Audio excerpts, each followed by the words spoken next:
नमस्कार, स्वागत है आप सबका हर घर पाठशाला और जियो टीवी की इस पहल में। लॉकडाउन के दौरान आपकी पढ़ाई को सुचारू रूप से चलाए रखने के लिए हिमाचल प्रदेश सरकार के अभिन्न प्रयासों में तो हमने औरतों ने बदली दुनिया, जो कि पाठ संख्या 5 है, उसको हम पढ़ रहे हैं। इससे पहले हमने 2 वीडियो इससे जुड़े देखे और उसमें किस तरह औरतें अपनी समानता का जो हक है वो प्राप्त कर रही हैं उसके बारे में पढ़ा।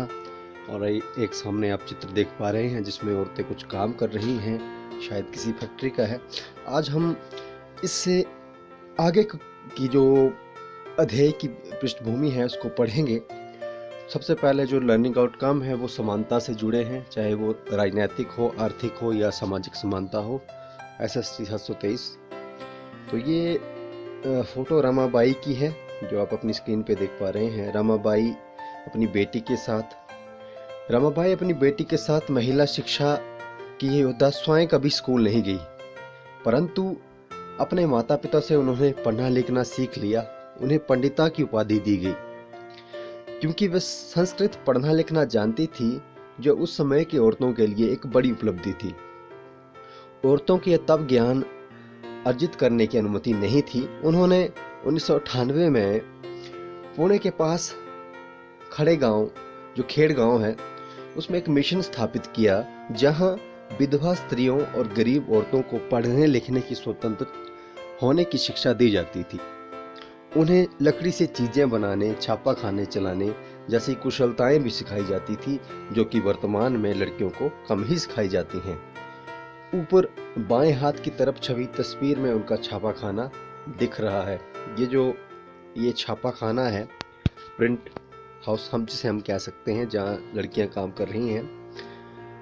तो रमाबाई का मिशन आज भी सक्रिय है। तो 19वीं शताब्दी में लगभग 200 वर्ष पूर्व शिक्षा के बारे में कई नए विचारों ने जन्म लिया।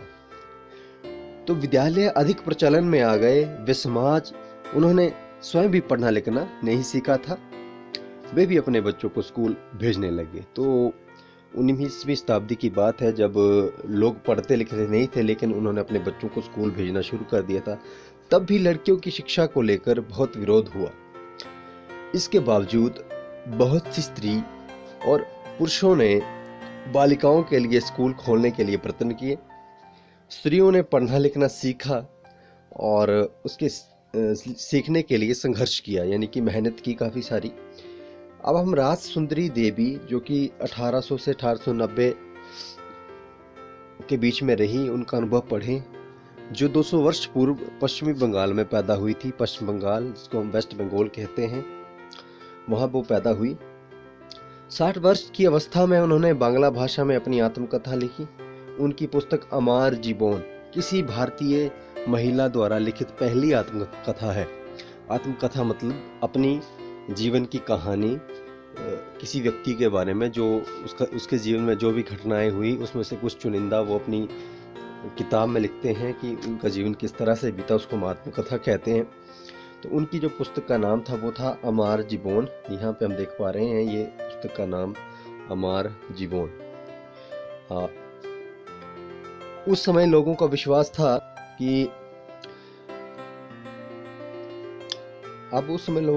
था कि अगर लड़की पढ़ती लिखती है तो वो पति के लिए दुर्भाग्य लाती है। और बहुत समय बाद स्वयं ही छुप छुप कर उन्होंने पढ़ना लिखना सीखा। अब शिक्षा प्राप्त करके कुछ महिलाओं ने समाज में स्थिति के बारे में प्रश्न उठाए। उन्होंने असमानता के अपने अनुभवों का वर्णन करते हुए कहानियां, पत्र और आत्मकथाएं लिखी। अपने लेखों में उन्होंने स्त्री और पुरुष दोनों के लिए सोचने और जीने के नए नए तरीकों की कल्पना की। तो जैसा कि हम जान चुके हैं कि शिक्षा से नए विचार उत्पन्न होते हैं, जिससे कि स्त्रियों ने समाज में उनके बारे में नए प्रश्न पूछे और असमानता के अनुभव थे उनके बारे में भी आत्मकथाएं लिखी। अपने लेखों में उन्होंने स्त्री और पुरुष दोनों के लिए सोचने के और जीने के नए नए तरीकों की कल्पना की। एक रुकैया सखावत हुसैन और लेडी लैंड का उनका सपना। अब ये क्या चीज़ है, रुकैया सखावत हुसैन और लेडी लैंड का उनका सपना? तो रुकैया सखावत हुसैन जो कि 1880 से 1932 के बीच में रही, एक धनी परिवार में पैदा हुई थी जिसके पास बहुत जमीन थी। यद्यपि उन्हें उर्दू पढ़ना लिखना आता था, परंतु उन्हें बांग्ला और अंग्रेजी सीखने से रोका गया। उस समय अंग्रेजी को ऐसी भाषा के रूप में देखा जाता था जो लड़कियों के सामने नए विचार रखती थी, जिन्हें लोग लड़कियों के लिए ठीक नहीं मानते थे। इसलिए अंग्रेजी अधिकतर लड़कों को ही पढ़ाई जाती थी। रुकैया ने अपने बड़े भाई और बहन के सहयोग से बांग्ला और अंग्रेजी पढ़ना लिखना सीखा। आगे जाकर वे लेखिका बनी। वो लेखिका बनी रुकैया सखावत। 1905 में जब वे केवल 25 वर्ष की थी तो अंग्रेजी भाषा के कौशल का अभ्यास करने के लिए उन्हें एक उल्लेखनीय कहानी लिखी जिसका शीर्षक था सुल्ताना का स्वप्न। तो ये जो किताब थी सुल्ताना का स्वप्न, ये इंग्लिश भाषा में लिखी गई थी। कहानी में सुल्ताना नामक एक स्त्री की कल्पना की गई थी जो कि लेडी लैंड नाम की एक जगह पर पहुंचती है। लेडी लैंड एक स्थान था जहां पर स्त्रियों को पढ़ने, काम करने और आविष्कार करने की स्वतंत्रता थी। इस कहानी में महिलाएं बादलों से होने वाली वर्षा को रोकने के उपाय खोजती हैं और हवाई कारें चलाती हैं। लेडी लैंड में पुरुषों की आक्रामक बंदूकें और युद्ध के अन्य शस्त्र अस्त्र स्त्रियों की बौद्धिक शक्तियों से हरा दिए जाते हैं और पुरुष एक अलग थलग स्थान पर भेज दिए जाते हैं। सुल्ताना लेडी लैंड में अपनी बहन सराह के साथ यात्रा पर जाती हैं। तभी उनकी आंखें खुल जाती हैं और उन्हें पता चलता है कि वह तो केवल एक स्वप्न देख रही थी।